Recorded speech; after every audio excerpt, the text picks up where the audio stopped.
की विश्वसनीयता पर उठा सवाल, हमें जवाब चाहिए, सुप्रीम कोर्ट का एनटीए को नोटिस। नमस्कार, मैं हूं रचना सिंबल।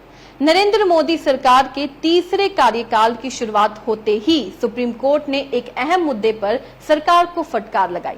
नीट परीक्षा में धांधली मामले पर सुनवाई के दौरान सुप्रीम कोर्ट ने साफ साफ कहा कि परीक्षा की पवित्रता प्रभावित हुई है, इसलिए हमें जवाब चाहिए।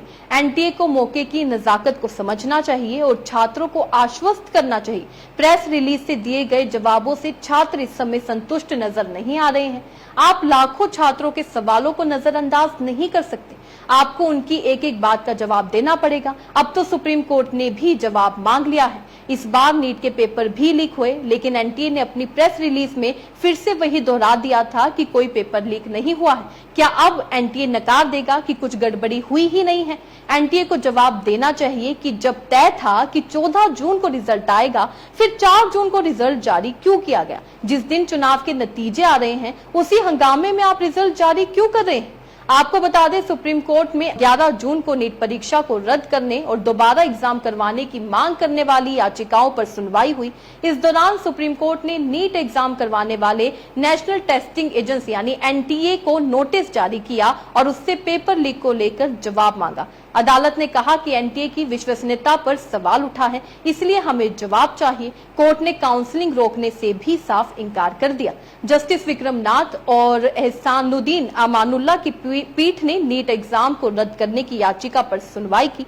नीट एग्जाम को रद्द करने और दोबारा पेपर करवाने की मांग वाली याचिकाओं को शिवांगी मिश्रा और 9 अन्य याचिकाकर्ताओं ने दायर किया था। इनका कहना है कि इस साल हुई नीट परीक्षा का पेपर लीक हुआ और इसमें गड़बड़ी देखने को मिली है। नीट परीक्षा में हुई कथित धांधली को लेकर विपक्ष भी मुखरता के साथ आवाज उठा रहा है और जांच की मांग कर रहा है।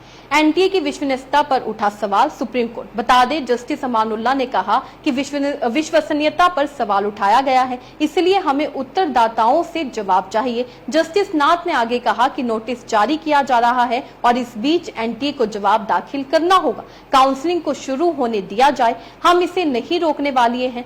एनटीए को सुप्रीम कोर्ट और जो छात्र कह रहे हैं उनके सवालों के जवाब इस तरीके से दिए जाने चाहिए कि वह विश्वास कर सके। सवाल छात्रों की सालों की मेहनत का भी है और आने वाले सालों का भी है और इसे लेकर अब सुप्रीम कोर्ट भी सख्त होता हुआ नजर आ रहा है। इस खबर से आप क्या समझते हैं? अपने राय कमेंट में लिखकर जरूर बताइएगा। इसी तरीके से देश और दुनिया से जुड़ी हर छोटी सी बड़ी अपडेट के लिए एफबीएन यानी फ्रंटलाइन ब्रेकिंग न्यूज के साथ बने रहिएगा। धन्यवाद।